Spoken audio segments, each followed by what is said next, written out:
star shout out.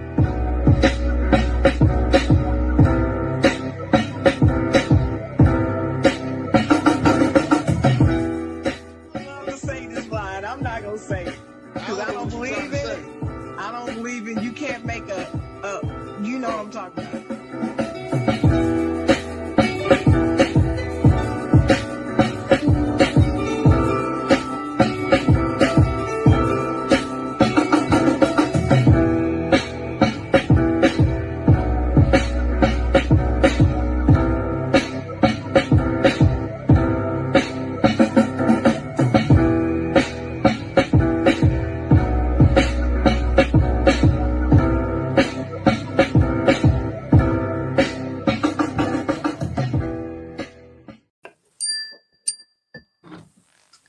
Ladies and gentlemen, how's everybody doing out there today? Good morning. I'm happy to be here this Saturday morning, June 7th, 2025. As you can see, I would say we got special guests, but they're not special guests. This is family. This is family that's in the building today. I just want to let y'all know that.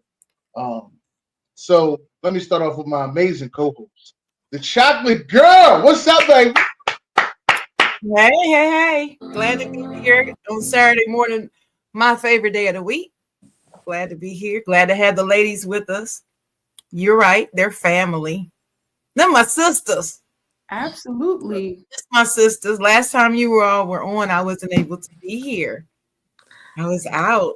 Thank y'all for holding it down that day for me. Loved it. Absolutely. We're happy to be here. It's been a minute and it's been a pleasure. It's going to be fun, I think. It's always fun to have Sweetlove TMA in here. Always. Yay. Well, Sweetlove. we're happy and we're glad that you're back in full effect too. And I know it's going to be an eventful Saturday this morning, so I'm excited. Yes. We got the T and the A. We're missing the M. The M is having an adventure somewhere, doing something. Out to her. Hey, Mercedes. Yeah, I ain't gonna lie. She has been traveling. I ain't gonna lie. I'm happy for her. Yeah. People be hitting me up talking about I travel too much. I be looking at her like, shit, I ain't doing enough. Ain't nobody got nothing on Sadie's when it comes to traveling. So listen, I need to start learning how she do it. I need to have mine's back. Well, I kind of do got mine's back to back, but never mind. We'll get into that. First thing I do want to ask y'all, because y'all are family, and you know we usually let family go first when you're eating at the cookout. At least that's what they say. How was y'all week? It felt very long, to be very honest. Like, it just was like yesterday when I clocked out, I was like, "Ooh, like this week has been a week." It just felt long. I was happy to see the end of it. Seriously, yeah. So this week for me has been one hell of a week. It's been no bueno, ups and downs. Work. This is the roughest week of work I've ever experienced.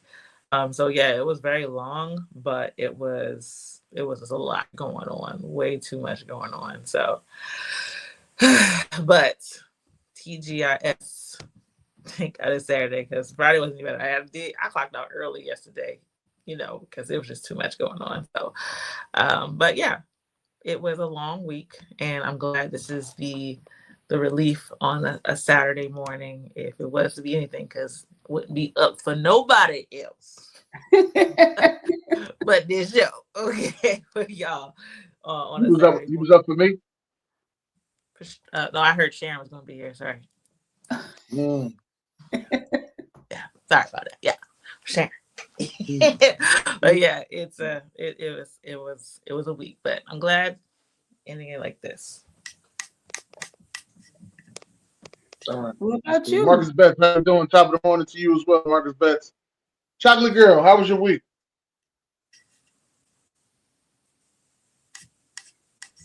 You're muted, Sharon. Yeah, I don't know how you muted yourself. I don't know how that happened. That was accidentally, but my week has been great. Lots going on, exciting things over in this parts of the world. Here in North Carolina, it was rainy. Don't like a whole lot of rain, but got a lot of things done this week. Feel better this week. Just excited. Just excited. Brad asking why you got your glasses on, Dennis. I got the glasses on. I'm preparing myself for tonight, so that's why I got the glasses on. Oh, and the okay. and the button-up shirt. I'm preparing. I thought myself you were for just tonight. trying to be cool, just cool. Nah, I'm actually preparing myself, trying to see exactly what I'm going to wear. And I know I got to hurry up because the CEO is going to be on my ASS and about to fire me soon. There you go, right there. Don't take long. There you go. There you go. See? Yep. Because he hot. He just there you go, right there. And I think it don't take long.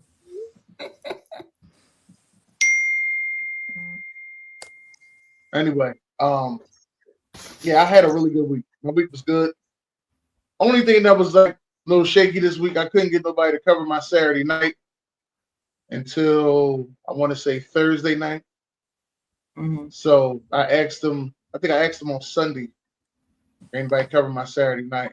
And nobody said nothing. Nobody said they'll cover. Nobody said they'll do it. None of it. So it wasn't until Thursday night that things got desperate. They was like, yeah, I cover. I don't think all right, good. So now Saturday night, I will be at the 8th anniversary of Off the Top Sports Radio with June Pierre and Be the Analyst at Soko Bar and Lounge in Newark, New Jersey.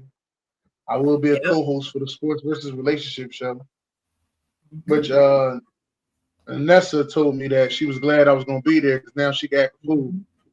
I thought that was funny to me. Yep, I just put that in the comments. Shout out to June and B for 8 years of Off the Top Sports. That's awesome. Yeah. Mm-hmm. 8 years strong. I'm happy. I'm very happy. Friends of the show. Yes, they put that work in. But this is the Sweetlove edition of the show. And Tava hit us up and told us that she has something she wants to get off her chest. And I told her she ain't got no problem coming on here to get it off. We invite her on, tell us what she wanted to talk about. So one of the subjects that she said that she wanted to talk about, I can't even pull it up now. First topic we are talking about is going to be when passion becomes placeholders. Tava, explain what this means and where you got this from. Well, we know I have a love-hate relationship with social media, and I have been, on TikTok, on Instagram, and all of that. So you get to see how it's evolved. And for me, it was in that evolution that I'm like, everybody wants to be a content creator. Everybody wants to monetize everything that you do. Like, it's like, if you're an artist, you need to sell your art. If you make music, you need to sell your beats. And so for me, it's just kind of like we've taken the joy out of some of the things that we just do naturally. And it's just like to the point that it's not even fun, right? It's not a passion. It's literally just there where it becomes work. It's no longer fun. So for me, it was like when passions become placeholders, and also it is also in the pursuit of your regular 9 to 5. You can't get into the things that you're passionate about, right? So it's two sides of it. I think it can be where you're overwhelmed with, I know we're going to get into it later, with hustle culture. And then at the same time, you feel underwhelmed in your regular life because you can't do the things that you love. So, yeah. But they use, well, the saying goes that if you're doing something you love, it's not considered work. That's how the saying goes. But I always tell people who try to get into this podcast space that I love doing. That is an uphill battle with skates on. That's what I always tell people. I give them that from the door. This is an uphill battle with skates on. When I first started, nobody was watching but my mom and my ex-wife. That was it. Mm-hmm. That's all that was watching. and that went on for a little while. And then I had to grow an audience, and you had to get with people, and you had to start getting to know other people in other places. It's a lot to it, and a lot of people don't like rubbing elbows with other people. They always got to. I don't know if I like them if I bang with them, nothing like that. I don't need to be best friends with you. It's just, can we work together? If not, it's not. If we can, then we can. That's it. No, I get that 100%. I think if I like what you said, if you do what you love, it doesn't feel like work. But I feel like in this particular society that we're in, it has to become like it starts to become work. Like if I'm putting my everything into it, I need a check. I can't afford, like, there are people who have stopped their careers and changed and pivoted and took the content creation or went into podcasting and went into these things and have made good livings off of it. But I think there's this conception that we all can do it. And I just don't know if that's what we're all supposed to be doing, if that makes sense. Like, I Yeah, think you can love things, I don't enjoy think. things. yeah. I don't think everybody should be doing it because everybody can't do it, and there's plenty of examples of that on YouTube and everywhere else that you can tell. They probably should have made a different choice, but maybe it's just their passion, but it just doesn't fit their skill set. Sometimes that happens too. Yeah, I noticed that I don't think everybody need to quit their job. I've learned this from a couple of entertainers that I ran into. They always told me, if you can keep your job and still do what you're doing to get your hustle, then keep your job. If you got to schedule days off or call off for certain days, but you still got a continuous paycheck going, keep your job going. You don't need to quit your job until you start making too much money, and then it's to the point, okay, I need to quit my job because the job is now in the way of the hustle that I love doing. That's when it's time to quit your job. I don't believe it's time to quit your job from the oh, I'm gonna quit my job and become a content creator. No, you're gonna keep your job and become a content creator. Because you got to go through that struggle, and you got to know if you want to do this. No, That's I what I agree. tell everybody. You really know if you want to do this. No, I agree. I think, but that's the thing, right? Like, that's common sense. To me, I wouldn't like, I always equated to winning the lottery. Like, yes, I want to win the lottery. I would quit my job, blah, blah, blah. But in the back of my head, I used to think that, like, oh, that would be the best thing. I started to realize, like, I need health insurance. And Right. health insurance will bankrupt you like nothing else will. And so I might have to still work for somebody just to have my health insurance. Like, that is my frame of mind. And I guess for me, I look at this culture that they've shifted and pushed, like, since the pandemic. In the beginning, it was really great, but I feel like now it's just like they're setting people up for failure by giving them this idea that we all can go out here and do these things. My best example for this, and I'm hoping at least you buy in with me, is when people talk about cooking, right? A lot of people think that they can burn in the kitchen, that they make great food, that they need to open up a restaurant, right? I know I can cook. I come from a long history of, we get it naturally, we can cook, we can throw down. But let me tell you something. I have thought about the whole food restaurant space, and my biggest thing for myself is consistency. People don't look at it in that space, in that mindset. With culinary, you need to be consistent. How you build your customer base is knowing that every time I come in here, your mac and cheese is going to taste like it did the first time I came. Or every time I came in, I come in here, the ambiance is going to give what it always gives.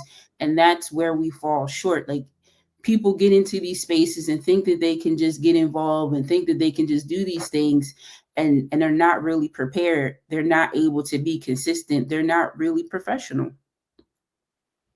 You know what? Cooking was a great segue, because that was actually good, because there's a lot of people who can cook at the house, but they can't cook in big bulks and batches for catering. Like, Nope. they don't, and a lot of them didn't understand that's a big difference. Like, Your first batch of macaroni and cheese may be the bomb, but your second batch is goddamn store-bought ass. You understand what I'm saying? People don't understand that. I've had a lot of. I've been in the kitchen for a long time. I've had a lot of like, what you do differently on this one that you ain't doing that one. And it'll be an argument. I did the same thing. Don't be done. You know, in the kitchen, you get hot, arguments happen, you ready to fight. It happens all the time. It happens all the time. There's a lot of things you just got to learn. Like your prep game got to be good for your batch to be right. A lot of people don't understand. That's true. And everybody can't make that transition.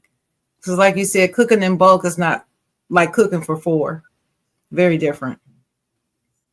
Very different. And when you're technically looking at a recipe, you can't take a recipe that you usually make for four and then say, okay, well, I need it for 32. So that's 4 times 8. And then multiply all your ingredients by 8. It does not work that way. Half of them don't even measure. I'm trying to figure out, there's measuring cups in the house, saying. but half of them don't even measure. No. Let's not even get into the measuring. Half of them don't know how to read a recipe. Because I had that conversation with somebody earlier this week. The recipe is written in the order in which you're supposed to put it in, how you're supposed to put it together. And people don't realize that. They literally think, well, I could do it like this, I could do it like that, not knowing that there's a chemistry to cooking. Like there's a reason you put the vanilla extract in at this point and versus doing it at this point. And people just assume because I made a good pound cake for a funeral that I need to start selling pound cakes on Saturday. Yeah. For some people, they can take it and run and it works. And for others, it just does not. And I'm not coming down on people who find their talent in these moments. I just feel like we just need to be mindful of other things as well. I think you're right. I agree with you on that. I agree. What I was going to say about the other thing, it doesn't just stop when you are doing something. The consistency is the biggest thing, like she was saying. It doesn't just stop there, but also when you are trying to be successful in making yourself a business, it doesn't just stop in what you do. So, for example, content creating, that's fun. That's the fun part. Some people, what I realized, they really hate editing, and that's a big part of that and how you do it. Me, I love it. So that's one thing. So doing something you love is a little bit different, but it doesn't just stop at that either. It stops at advertising yourself and doing all the other stuff that you're a one-man show pretty much until you get to a level of where you can hire people to do stuff. That comes with cooking too, because it's not just, back in the day, we do that word of mouth thing and just be a local thing. But when it comes to that, restaurants still have to advertise themselves and say, hey, there's so many restaurants out there and the same kind of restaurants out there. It's like, it doesn't just stop with the cooking, because even if you can do just that stuff, you still have to be successful by advertising yourself and putting yourself out there. And the biggest thing, which, maybe that's a different subject, your customer service. Come on, people, please. That is our biggest struggle, having that. And that's in anything, whether it's from there to how you treat other people who's helping you out too. So that is it's a myriad of things that go into that. Just not your talent, outside of your talent too, that comes along with being successful in that. And no one's just doing it just for the heck of it. Some people may, but no one's really, really, really just doing it. They want to make that money. They want to generate that extra income. So I agree to that point. I really do. I had to learn customer service at about 11, 12 years old because of my grandmother's restaurant. The reason I had to learn it so early was because my cousin, who the restaurant is named after, Nappy Nikki, my grandmother said, her attitude gonna have us bankrupt. You need to learn customer service. You're gonna have to work the register. I said, huh? Yeah, you're gonna have to work the register. You're gonna have to learn customer service. Your cousin gonna have us bankrupt. She gonna have us bankrupt. And she told me everything I needed to know. She let me know that the customer was always right, even though I watched adults cuss out customers as I was working. But they told me, customers always right. And that's the way they trained me. So no matter what goes on, I'm always, nice to the customer. And I've had some customers, you'll be ready to stab with a knife out the back of the kitchen. All right. That's the kind of customers I done had in my life. I'm here to let you know that I've had some customers, but I just stayed the same. I always had this thing, just like, don't let nobody take you off your square. Mm-hmm. Right. Don't let somebody come in between you and your money, ever. No, it ain't the money. It's taking you off your square. Because see, the money No, always for gonna be me, there. it's for money too.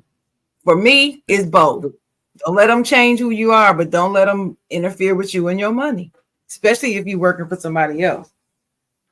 Don't do it. It's not worth it. I think though, when we're talking about everything like that, at least you make an excellent point, like that customer service part, like that is not taught, and that is how people begin a business, and they wonder why they don't have a loyal base, is because you don't know how to talk to people. I see a little bit of it online about the men complaining about their barbers, but I feel like as a woman, we experience this more with hairstylists than anybody else. The way that we have gotten to that space and have misbehaved is crazy to me. Like, you have booking fees, you have random cancellations, there is no grace or mercy in the hair salon. You cannot be more than 10 minutes late or you will not get your hair done. They have a la carte us out of the salon. Like, everything is a la carte. You want your hair washed, that's an extra $20. You want your hair trimmed, that's an extra $20. And then when you're in here, I got my earpiece in. I don't even talk to you. I don't ask you anything. And I just want you to pay, right? That's what I mean. Like, we get into these spaces without fully knowing the totality of how to actually like grow the business, keep the business, have a base. And I think it's just because it's like, make money, make money, make money. Okay. I think that's true. I think part of it is our culture, though, because if you think about where it starts when you're young, and young people going with their dad to the barbershop or hearing about the stories about the beauty salon from their mom. They're not being taught to be on time. They're not being taught to be respectful. They're not even being taught, hey, if you become a hairstylist, you need to show your clients respect. They're not being taught that, in my opinion, just from the things I see on social media. Of course, some of it's not real, but some of it is actually real. And so I'm looking at these young people like, we're the example, and what example are we setting for them? And that's where my questions come in. Can we blame these young people? They're getting it from us. Well, I'll say y'all, because I'm much older than y'all. So I'm going to leave it to y'all millennial folk. I'm going to tell you they're getting it from y'all. How about that? They're not listening to us. We're Gen Xers. But that's just what I see. Okay. That's a whole separate conversation, because I'll be on here talking about the whole dismantling of the education system and how frame by frame we've gotten here because of that. Because people don't know how to behave there, and the lessons that were taught in school that were overlapped in all of our life have ceased to exist. Like, from TV shows that had good quality, same lessons that you learn in school, you would see on the show. Same lessons that you would hear in church, you would see. Like, we don't have that anymore. It's not repetitive, the continuation of the lessons. So the behavior continues because, again, the consistency is lacking. So the consistency is not there in the culture. So the kids just do what they want. Brad, for your question right here, Brad, the stuff I had was good, but I had saw it back when she was on Allegheny, or not Allegheny, but right off Allegheny Avenue, like 35th and Allegheny. That's back when I had saw it. Yeah, we've got some good comments in the comments. And for BJ saying the whole he cooked oodles and noodles and they taste the same every time. Cook oodles and noodles for the whole football team. I bet you somebody be like, hey, coach, these Jones ain't good. I bet you. 32 players in there. I bet you somebody say, hey, coach, these Jones ain't good. Mm-hmm. Somebody will have a problem with it. But let me see. Edward Tucker said, your business should create an atmosphere experience that makes people want to come back. That's true. And Sister Sheila's in the comments and she said, salon fees, the penalties need to go both ways. If I'm late, late fee or cancellation. But what happens if the stylist is 10 minutes late? There needs to be mutual accountability. I'm sure you all agree with that, right? Wow, Absolutely. that's for y'all because we don't have late fees. That's for y'all. Absolutely. Yeah. Or you get in and you can't get right in the chair. Immediately, no. Like I booked an appointment for 1 and I'm sitting here to 1:20 because you still finishing up somebody else's hair. Like, right. So it's even that. Like I'm here and you know I'm here, but you're not done. You're not prepared to serve me as soon as and that sounds horrible, but you're not prepared to service me when I come in the door. And so that's as unequally as fair. So the salons have gotten wild. I miss back in the day. You know, I grew up with, you had standing appointments with hairdressers. You knew every 2 weeks you go in, you're getting in, Miss Rhonda's going to get you done. You're going to be out by 10 a.m. and you have the rest of your day. Now going to the hair salon is like the Hunger Games. You don't know how long you're going to be in there. You don't know when you're coming out. You don't know if you're getting what you want. You don't know. It's you talking about Miss Rhonda. That must have been before the micro days getting out at 10 a.m. That must have been before because the micro days, you wouldn't see your girl all day. You understand me? All day you wouldn't see your girl. You understand me? She come back the next day looking good though, but you wouldn't see your girl all day. To the side, they could get you in and out in 2 hours. But when you had a perm back in the day, because you go in and get a wash, put you under the dryer, bump you out the door. Mm-hmm. Like, yeah. And of course we could state the obvious. Sometimes it does depend on what kind of hair you have and all that stuff. We all know that, but I agree with Tavai. If my appointment is at 1, I shouldn't be still sitting there waiting on you 1:30. That's crazy. And especially if I do have a standing appointment and I'm going to be here Friday at 1:00, every other Friday, you should be ready for me. And if you're not going to be ready, I expect a call or text, something to let me know, hey, instead of 1, can you make it at whatever? Ask me and I'll let you know. But don't just let me roll up in there and you late and you haven't said a word. But that's on any type of service like that. My personal trainer, anything. That's what it should be. You have to have that accountability, but that's the customer service in us. And we get taught that. We were taught that when we were young. I don't know where it happened to that. Well, let's move on to the next subject because we kind of crazy with time. Establishing a work-life balance. Many people don't know how to do that.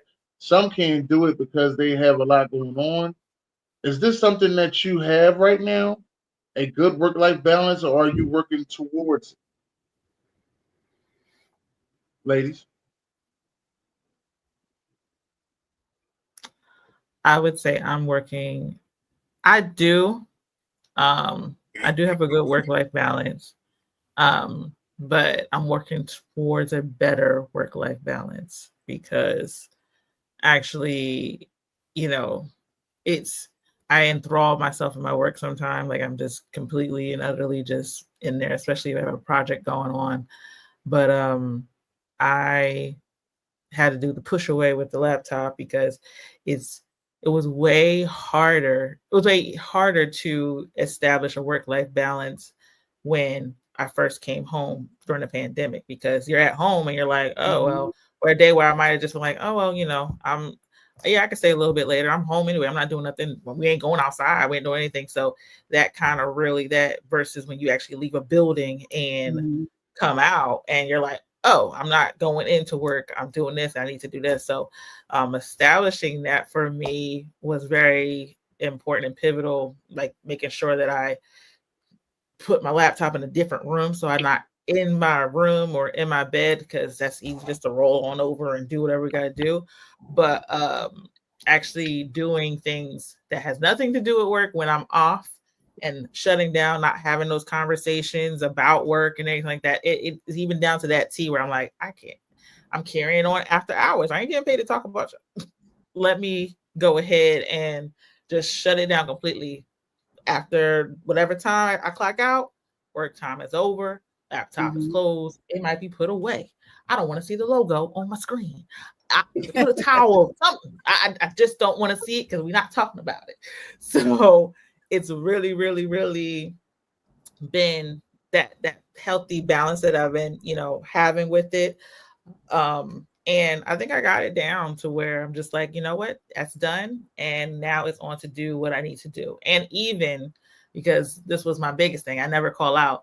So me purposely, even I'm not sick, because I very rarely get sick, use my sick days, take a personal day, take a mental health day, and just focus on me and not work.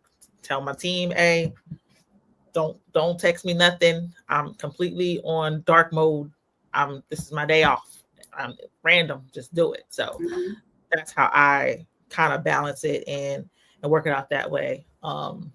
Because one thing I've learned, if not anything, that you can't make work your world, even though it is your bread and butter, you can't make it your world. You have to have a balance because, if you don't put your mask on first, how are you going to help others? So I think that still reigns true. No, I agree. I think, like you said, it changed with the pandemic. I also, work from home, and there was this life that was given on social media. Oh, I work from home. I take naps. I do this. I do that. And they'd be like, bro, no, y'all misleading people. Because when I work from home, I'm really working, because they be clocking, they be watching that teams go yellow. You know what I mean? You get a message, you get a call.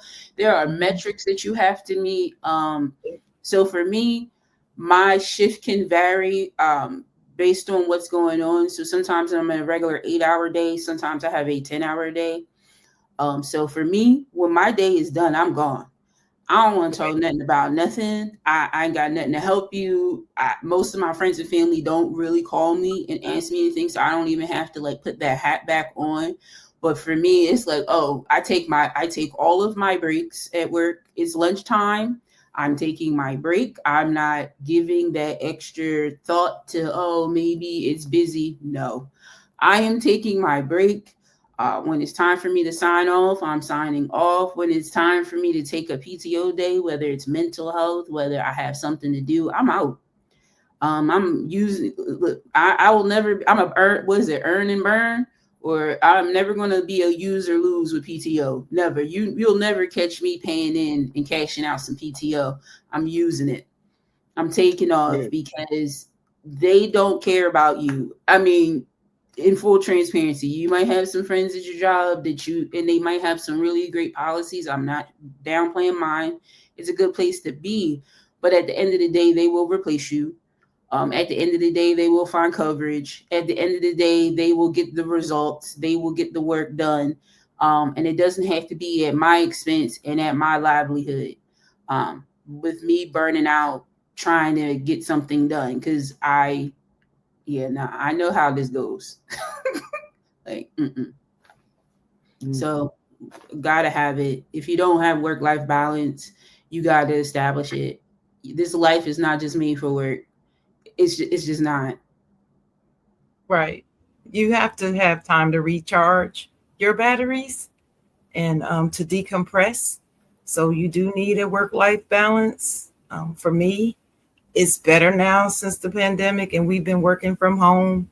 Before 2020, I never had a work from home job, never.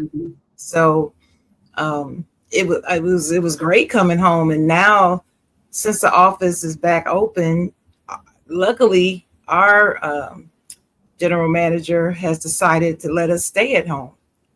As long as we're productive, she's found no reason to bring us back.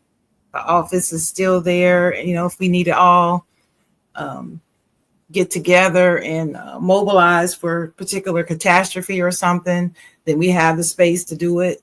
But as far as our productivity, it's actually better at home. So she's let us remain at home. And that right there is a true testament to the importance of work-life balance. People are not, my sister put in the comments, working at home does not mean working on home. And we don't take advantage of that because we, at my job, we understand how special it is to still be at home since many people are having to go back to the office, and she's allowing us to stay home. But it's a trade-off.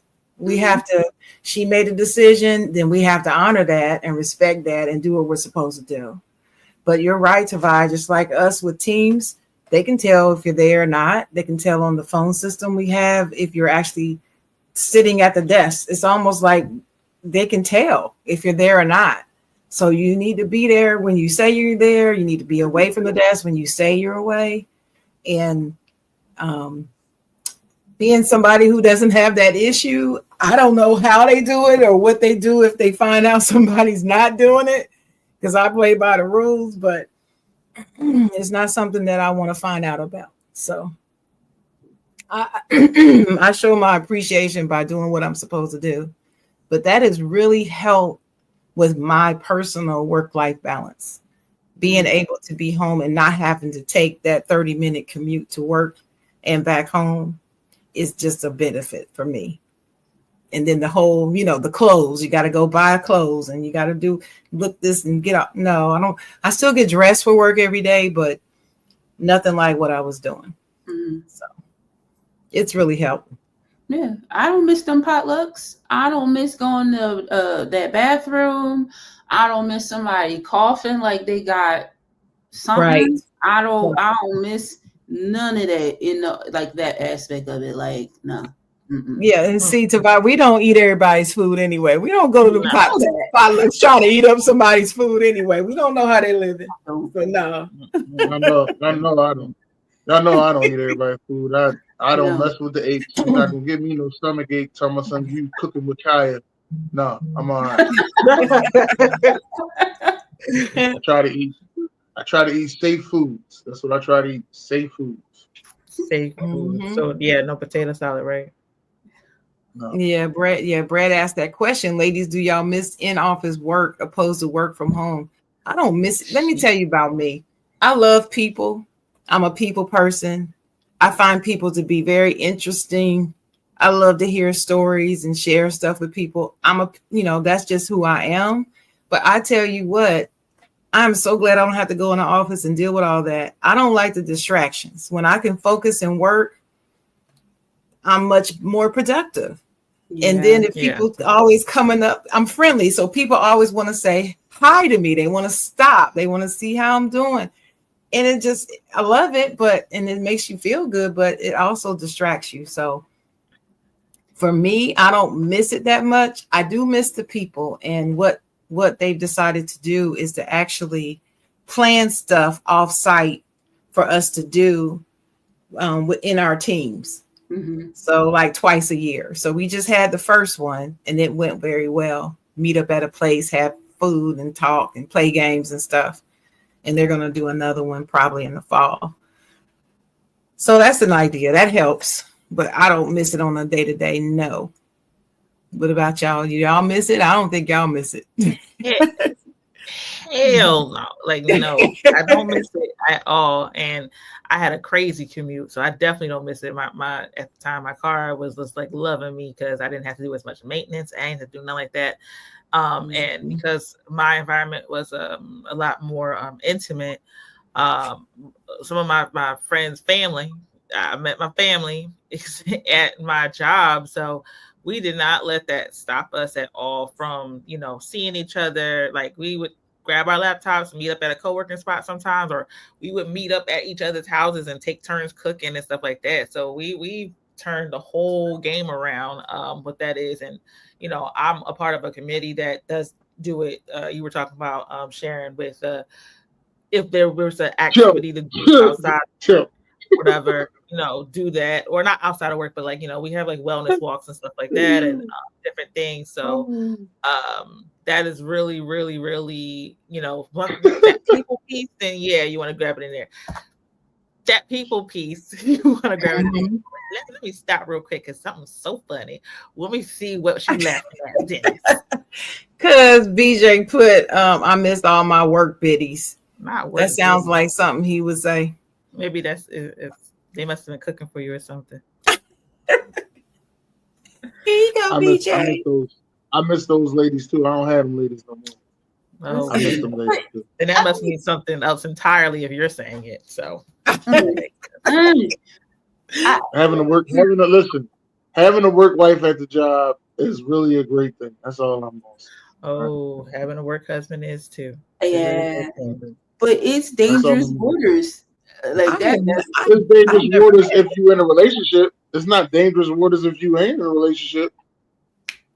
Well, I I have deal not. with I haven't had that.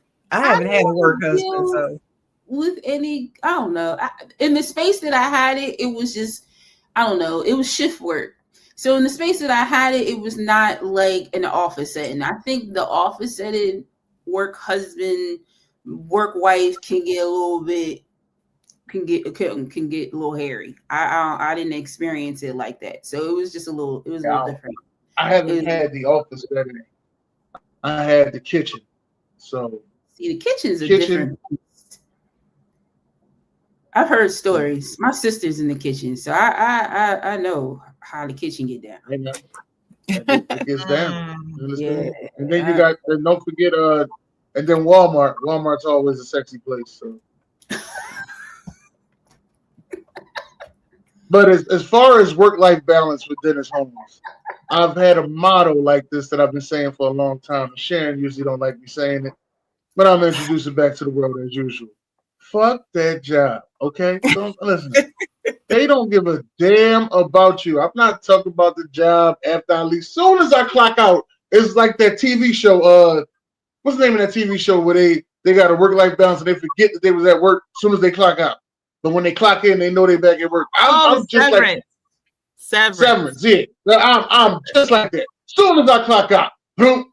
Hey, how was work? Oh, it was all right. I give a fuck about that. Fuck that job. that's Fuck it. a damn about that yeah, damn job. listen. And I got some, and right now I'm at some good places, making some nice money, and I have a nice job. So it's not no disrespect to the job. There's a couple of my coworkers watching. So it's not no disrespect to the job. Let me say it like that. But it all mental for me, man, fuck that job. Not retired his wife. That's crazy. yeah. I don't know. I think for me, I'm looking at Brad's other comments. So that working from home mess up your social skills. I feel like if you know how to talk to people, you Some can people, transition in and out. Because for me, let me say for me, it didn't impact my social skills. I still had another job that I worked as well that had me out in the field. So I was out for one and in for the other. But I think if you know how to talk to people, you don't lose that. I feel like the people who talk slick and the disrespectful, oh, you always had that in you. So Mhm. the working from home didn't, it just prevented you from maybe getting in trouble as much because you don't have a manager overhearing you. But other than that, like we know these calls are recorded for quality and assurance, but it's also recorded and reminds me that it's recorded so I don't lose my job cussing somebody out over that phone. Mhm. I think people don't understand that working from home, I bring the drama in my house. It's like y'all are trying to cuss me out in my own home. I'm going to have an internet interruption real quick, and this call will just get disconnected. I need it. Just to piggyback off of what he asked everything, I don't think working from home with social skills, the pandemic, I think messed up people's social skills, being isolated by yourself for so long. And then that I know I was one of those people who was like, I didn't have a pandemic buddy. So I was literally by myself. So when we were allowed to actually, go out, it was kind of like, oh God, there's somebody else's voice out here more than my own. Okay, like getting that reacclimated. I mean, I still socialize, with people, then, but I realized some people kind of lost that when the pandemic happened. Work, No, because you still have to talk to people even remotely. I Mhm. talk more than I ever talked while I was in the office. So because I'm talking to people, calls, video meetings, all that stuff like that. So it's a lot. So yeah, just to say that not working from home, it's when the pandemic happened, I think the people lost their social skills and lost their daggone mind too on how they talk to people, because what do y'all call them? They're finger warriors or something like that when they online and they can just say what they want because they're not in front of you. That's where I think people Oh, more yeah. what's it called? I forgot. They're keyboard warriors. Yes, keyboard warriors. Yes. So that's why I think it happened. But I digress. Mm-hmm. Okay. All right. Well, let's move on to the next one. All right. Next, we're going to talk about the hustle culture. Tavai, could you please tell the people what the hustle culture is? So my example or the thought that I have when I think of hustle culture, especially with TikTok and when it went black and came back up, you see more of people trying to sell you things, whether it sell you a course, sell you a digital product, tell you how you can create your own digital product and make $3,000 extra a month. The constant need to monetize everything that you do, like that's my definition is hustle culture is the exploitation of your God-given talents. I don't think everything you do should have a dollar sign attached to it. Got it. I feel like, yes, you should value your time. There should be a value on your energy, a value on the resources, but not everything that you do needs to have a dollar sign attached. Like if you're going to, start helping people, why do you need to say, okay, well, if you really want to help me, you can send me $1? No, if you want to help people, you're going to help people. It shouldn't have a dollar attached to that. And that's where I feel like hustle culture is. And people are like, oh, and selling to people that everyone needs to be a business owner. No, everybody does not need to open a business, be a business owner. You don't need to, get it. You can have a talent and have someone else push that for you. You can have a talent and have a brand, but you don't have to be the face. I think that's what I had to learn for myself. I can be behind the scenes. I can be cool. I can help uplift someone else. It doesn't have to be me front and center. Yes, send me, you've seen it on there, send me $1, Cash App, Venmo, all of that. Like it all becomes this ploy to make money. I feel like you really shine when you are able to promote when you don't even have to promote yourself, that other people do it for you. I feel like that's how you shine with that. Yeah. Yeah, that's a good explanation. I hadn't thought about hustle culture in that way. Guess I'm a little old school because hustle culture for me was always, the grind, that you live by the grind, you die by the grind. It's like work becomes above everything else, and working to get yours, that was a chief priority. What you're talking about though is very key and something I hadn't thought about in that way. And it is rampant. So the question comes, where does it stop? Where does this all end? I mean, are you going to have authentic, do people authentically want to help people, or is it all about the money, like you were saying? So that's a great question. It's all about the money. And they will send you to a conference to where as though this conference is going to help you build, and you'll get to the conference and this is everything that you read in the book. And you're like, where is this helping me build at? Where are you helping me get to the dollars that you said that you was getting to? Oh, well, if you want that package, it's $2,500. Like, come on. If I had $2,500, I wouldn't go to your damn package. And then you've already spent $400 on the conference. Where I mean, no, the conference was free. The conference was the real one. Some the of conference them was free. Some of them were free, but some of them you even pay, and then they want you to pay more. You've already paid for. If I paid $4, you're supposed to be giving me something from the $4, not I'm paying $4 to hear you repeat what you've already said on the ad, and then say, by the way, that's $2,500 for the rest of that secret sauce. No, they do both, Dennis. I've seen them both. I'm like, no, I'm not following. I ain't never. You know me. I'm not spending no money on nothing extra. Nah, Me either. that's just me. You know, I'll spend money to go see some entertainment. I'll spend money to go see some other things, but I'm not spending no money on something that I just need like a couple questions answered.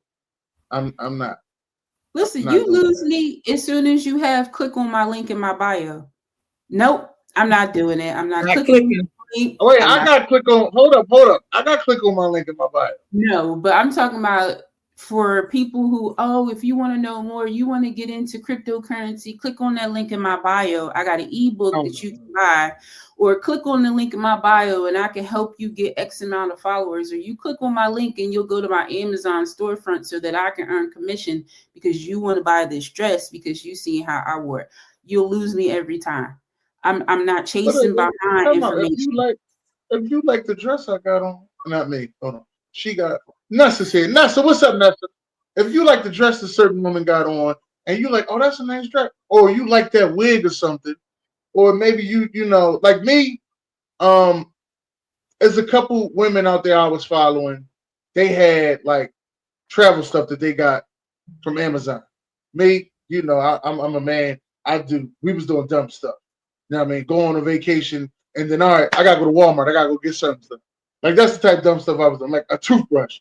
But now I got the whole package right there, sit to the side. Toothbrush, lotion, all that. One Ziploc bag, all set to the side. Came in the Amazon bag, ready for me, travel, ready to go. Didn't know that. Got medicine because you never know if you're gonna get sick on a vacation. Mm-hmm. And I always think that I'm motherfucking Superman. I ain't Superman. I realized that. Ate some bad tuna salad at my baby mom house. Took me out the game. Fuck that. I ain't Superman. That's what I learned. So I got me a first. I got me a first aid kit. Me and my mom went on that cruise not too long ago.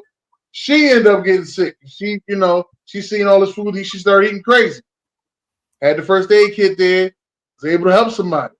These are things that I do. Like now, I'm not sitting there buying no cryptocurrency. But I'm just talking about little small things, like even shower bombs. I looked at this girl Amazon cart. She had shower bombs. I didn't even know they made shower bombs. But I mean, I mean, there are certain things that, yeah, like the crypto and all the other it depends. I think it really depends that because I will click on an Amazon storefront real quick because it might be something that I have not seen and I'm like, oh shoot, I want it. So I'm gonna click on that. And why not? To me, it's like, why not help somebody out who is getting it? Because what they're doing is they're buying this stuff and you know, using their own stuff to do it, and that's their hustle. So I'm a you know, drop yours down because I'll go on it. But I'm a big supporter of people who have Amazon storefronts. Absolutely. Because again, Right. some stuff I'm like, how the heck did you find this? And it doesn't pop up in my algorithm. But when I see somebody with it, I'm like, oh, I really, really, really enjoy that. I don't mind certain hustles that is going to help me and benefit me at the same time. Now, the other stuff that I think when people plot on people's emotions, when it comes to like you said crypto, or when it comes to like, you know, you want to be a better you, I'm okay also with somebody, because you know, I know writers who, you know, write books and stuff like that.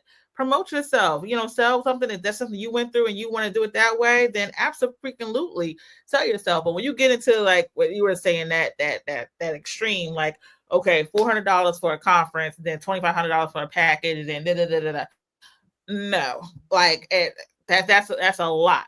But I'm not mad at people's hustle to, you know, do stuff that are genuinely there, because there are a lot of genuine people who are trying to get themselves out there. Because why not? If I have an opportunity to make money on something that not only I know can help and be legit, and you know, also it helps me out too, why not?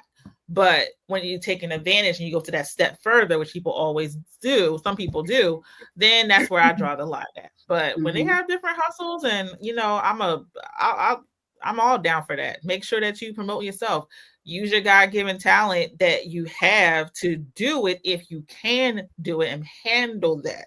You know your limits. I will say that everybody shouldn't be doing every single thing, but everybody also has many different talents. I have many different talents. There's some talents that I'm not going to try to showcase or whatever too, but the talent I do have, I'm going to make it work for me any way I possibly can, if I feel like this is the best possible route for me to do. So that's just how I feel about that. Oh, okay. I see your link. I see you. Yeah, but I both of you ladies make great points, and I'm kind of in the middle. I do like to support people who have their real hustles and so forth, but I think I'm hearing from Tabai that there has to be a balance, just like we were just talking about work-life balance. There needs to be a hustle balance because everything can't be a hustle. It's like help people. Where is the feeling that you just honestly want to help people? Where did that go? I believe in America, we've lost a lot of that. And I think that has led to a very cynical, just uncaring, and just downright mean culture because everything is about the money. Everything is about the monetizing. Everything is about the Amazon store. Everything is about the link in the bio. What's the thing that you have, Dennis, where you can see all your links? What's that called? Linktree. Linktree. Everything is about go to my Linktree. You can see everything I'm doing. I think it's a wonderful tool. It's a very smart invention. And I will go to people's Linktree to get stuff, but there comes a time and a place that you just got to say, hey, help somebody.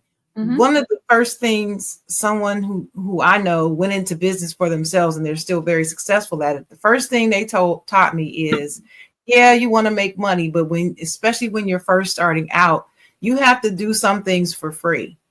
And even as your business gets successful, you still need to go out and do some things for free because it's cultivating your karma. That's what she calls it. She says it's cultivating your karma. Somebody helped you, you go help somebody else, and you never get too big to help somebody else. And I think there are some who lose focus of that. They get theirs and they're like, well, I got mine. You go get yours. I'm not helping you. Yeah. And that's the bad side. That's the sinister side of it that I don't like because everybody doesn't have the money everybody doesn't get seed money. Everybody's not going on. What's the name of that show? Everybody go on for the business. Shark Tank. Everybody's not doing that. Everybody doesn't have the skill. Huh? A lot of what I've learned, there's a lot of people who don't want to help other people, mainly because they think that their money will go down, or they're not going to get the same amount of money they was getting, or they're going to lose influence and stuff like that, right? But see, I kind of look at it like in a different way. Like when you know, like you're downtown, one of your most popular cities, and you see that there's 10 food trucks on one block, but all 10 food trucks is getting money. Obviously, there's a space for everybody. 10 food trucks, all of them sell hot dogs. All 10 of them sell hot dogs, but all 10 of them is getting money. There's enough money to be made. There's money out there. There's enough money out there for everybody to make. That's right. That's one of my sister's models. That's one of her main models. She just started her company about 3 years ago now, and that's one of her standing mottos is there's enough money out here for everybody. You don't have to be that way. And if you give back and you do the things that you're supposed to do, the money's going to come. You don't have to chase it. It'll come to you. So that's right. I agree. I agree with that. That's why I'm saying there's a balance. You have to have a balance with that. I don't write off every link in the bio, but you can kind of tell. I know you can too. And at least, and Dennis, you too. I know you can kind of tell when you're reading something and they say link in the bio, and you can decide I ain't clicking on that link versus let me see what they're actually talking about. Exactly. You can kind of tell what's seedy and grimy and slimy. You can kind of tell. Look, I'm all for it. Like, I'm not saying don't promote yourself or don't promote your I know. It's like I got people who will then they'll follow you and then they'll jump in your DM and they'll be like, what do you know about stocks and bonds and this, that, and the you're not going to sell me your ebook. I'm not giving you my banking information. I'm not, what I mean? Right. I'm not doing that. Yeah, we just had a community where we're uplifting each other or we're reposting information, and now you're coming to me in the side trying to find a way that you can gain from me. Like that is where I find that it gets distasteful. You know what I mean? And to buy, what about this one? You're looking on Facebook. Let's just take Facebook, and you go under somebody's Facebook and they're talking about, they posted a video of their child graduating from college, right?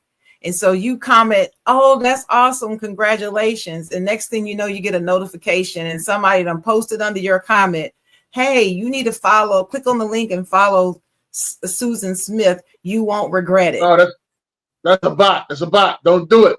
Don't listen. I'm just telling Word you. of advice from Dennis Holmes. Word of advice from Dennis Holmes. You do not click no links. Okay? No, you don't link click in the bio is different. They posted. Link on the bio is different, but do not click on no links. I always report it as spam because that's what it is. It's spam. And it's like not related to the graduation video. You trying to get us to come over here and click on this link so a bot can get me or a virus can get me, or you trying to get me over here to hear this crypto recording. That's usually what it is. It's usually crypto. And I'm like, why? That bothers me. That's what I don't like. I'm like, don't, every time I get one, I just click right on report and block them and keep it moving. It's like we said earlier, I'm sorry. I was saying it's like we said earlier, like I don't want authentic interactions to become transactional for me. Right. That's it. That's it. Say that again, Tavai. Repeat that. I don't want authentic interactions to become transactional for me. That's just where I am in my life. Like I just don't like, if I want to do something for you, I'm not looking at, okay, you owe me one. I'm not making a tally. I'm not holding it. I don't want to hold it against you, or no, if my interaction or if I do for you, I give you knowledge, give you information. Then it's at least, y'all know, I'll send y'all memes. I'll say, look, I got a show idea, and random. It's so random that I'm hitting it, and I don't want nothing from it. I don't want nothing for it. It's just, this is the authentic, I want to see you grow. I want to help my friends. I want to, you know what I mean? So that's just where I am in my life. You know what I mean? Like I don't well said. I want you on the show. So that when you do send me stuff like that, just know, bring your ass. Not like that, but you should know. Absolutely. But at least you was drinking out your bottle, and I just remembered. I remember I had to show Sharon the 64-ounce bottle I got right here from Zoo. I want to see it. I still haven't seen. Let me see. Oh, okay. You had me in the store trying to find one. The biggest one that I found was 48 ounces. I can't find. You said 64 ounce. I can't find one. Jeez. When you go to Walmart, go to the sports section. I don't shop at Walmart. Oh my God. All right. When you go to Walmart. Where do you shop? It's not an uppity thing. I just don't like Walmart. I haven't shopped there for years. Mm-hmm. What about nobody shop at Target no more, so we can't say that. I ain't been there since. I didn't really shop at Target like that anyway, so it didn't matter. I was at Kohl's the other day, and they had some bottles, but like I said, the biggest they had was 48 ounces.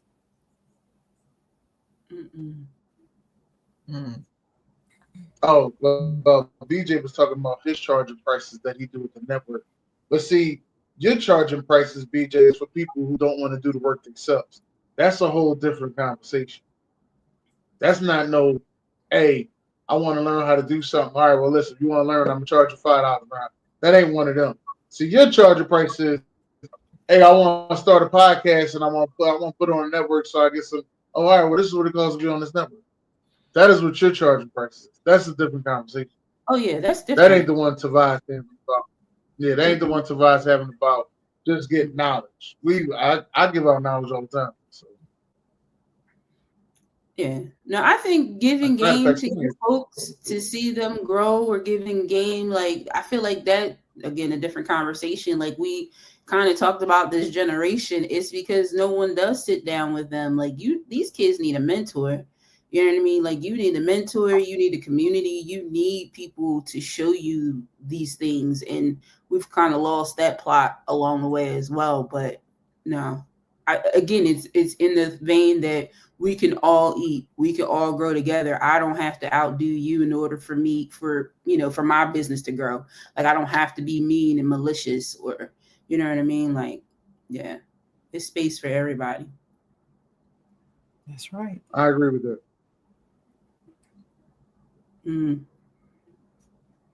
I know my other question. You want me? You got it? No, I don't have it because my phone is acting up. I got Trying you. to get it back together. So my last question is, and this is for everybody. So, what is stopping you from living or working in your dream field? Money. That's a good question. You gotta pay them bills. Gotta pay them bills. I think that would be the number one answer. If you did a poll, people would say, I would really love to quit my job and do X, and we're focused on that full time, but I just don't have the money to do that. I have to work right now for somebody else. And depending upon the type of full-time regular old job they have, it leaves you exhausted trying to do it. If you have the passion for it, people will say, well, if you really have the passion, you'll find a way to get through it. It's not just about your passion. It's not always just so simple. It's not always doable. So I can compare two people that I know started businesses around. One started one earlier than the other. The other one started hers later, but she was able to actually not have a full-time job and start her business. So she was able to devote time every day and all her energy to it. And it's a difference when you're actually trying to work for somebody else and fulfill a dream. It's a lot more difficult. Now, some people will tell you, hey, everything that's worthwhile in life is not easy. And nobody's expecting it to be easy necessarily, but people's circumstances are different. So I try not to judge. But I can tell you, for me, if I had it my way, I'd be working for myself and not working for anybody ever again. I would be working in my dream job, doing that if I could right now. And I think that's the only reason I don't. I think for me, it's money, of course. I mean, I mentioned the health insurance, like living in reality, like you need health insurance, and self-funded is super expensive. But I also, in transparency, would say it's the ugly parts of having a business and the startup and the rocky parts that I don't want. I don't want the ugliness. I think we don't always know what it takes to make something be great. We don't know the behind the scenes of everything. And so we see the finished product and think that that's what it's going to be all the time, every day, not knowing that it's ugly and that it can be challenging and that it may not be the fulfilling thing that you think it is. So it's just, I want to walk into whatever I do with eyes wide open, knowing that the dream is just that it is a dream. And the reality may be something that's a little bit different. I would say for me, it is money and time, because what I want to do it takes a massive amount of money, and the other part of it takes time. My expectation is for it to already be hard, so that's not. If I had that money, I would go full force. I still work until I can fully, trust that it will, do what it needs to do on its own. But yeah, I need the money is the biggest thing. My belief and my hustle towards it is going to happen. It just might take a little bit longer. And I'm a firm believer in it's never too late to do something that you really want to do, especially if you have the passion behind it. I don't mind the ugly parts, because I go through the ugly parts at a place for somebody else. So I don't mind the ugly parts for myself, because I know that it isn't easy doing what I really, really, really want to do. And I, like Sharon too, I need the 5 streams of income outside of work to completely be like, I'm not working anymore. But I also do not see myself working for somebody for the rest of my life, working life, because I will retire, but I will retire myself. But as far as that goes, yeah, I cannot, because they don't care. And you, at the end of the day, replaceable. And you want to make sure that you're not going to replace yourself, not for real, when it comes to something that you want to do. So I really, the money is the biggest thing, and I'm working on it. That's just how I'm speaking positively. I'm working on it. I'm working on it. I'm working on it because I might, at least I'm sorry, I might replace myself. you said what? I might replace myself. I ain't gonna lie to you. I might replace myself. With who? It depends. If I got some other talent that's even better, I know how to take a step back and let them go ahead and be the lead. Oh, that what are you talking about? Yeah, but let me tell you something. If we don't see Mr. Holmes on the face of a Side Jawn or whatever, nah, that ain't gonna work. Or Well, I'll rub it in. I rub it in like the Breakfast Club. That's all. Ain't nobody asking about Angela Yee no more. See what I'm saying? Yeah, I'm no, just telling I you, mean, I rub it in like the Breakfast. You got to rub it in. Rub it in like lotion. That's all. But yeah. I'm like you in that idea. Then it's like we had our show, and I'm not saying that we're not working in the behind the scenes to get back up.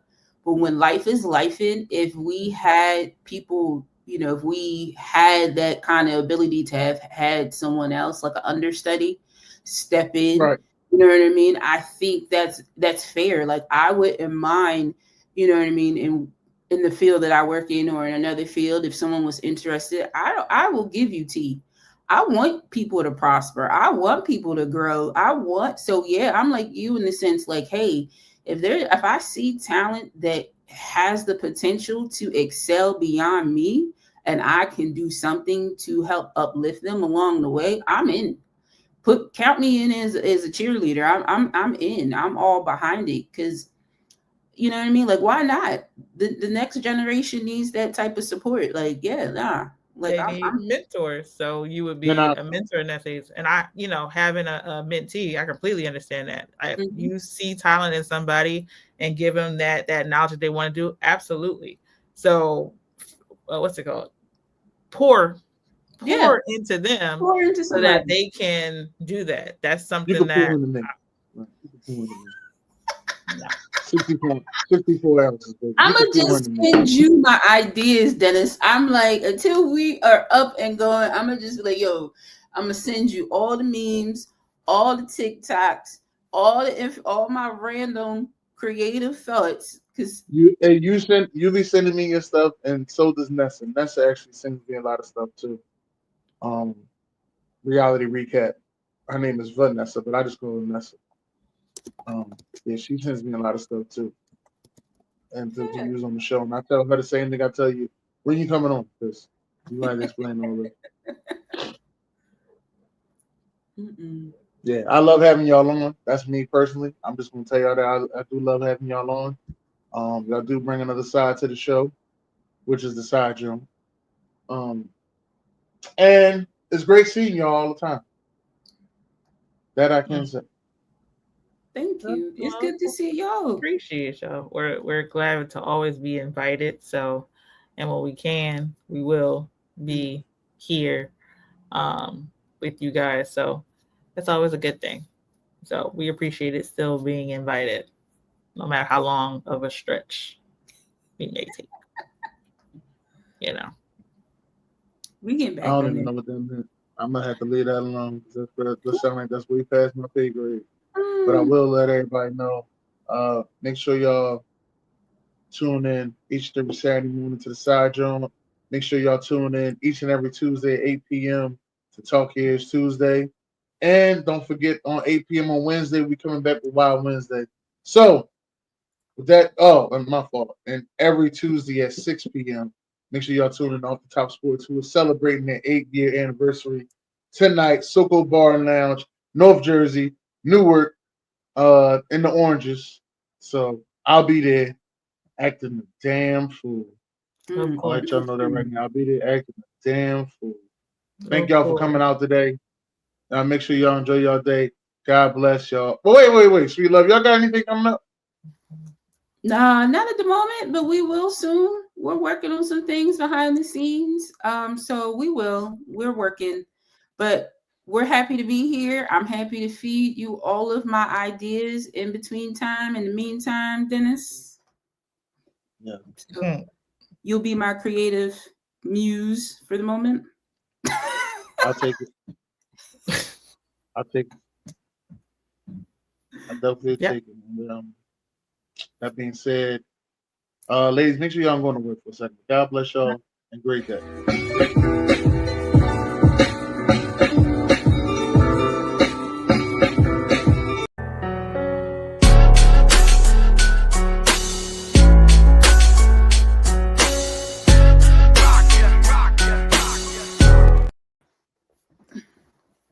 How he gonna say don't go nowhere and he ain't here? I'm right here.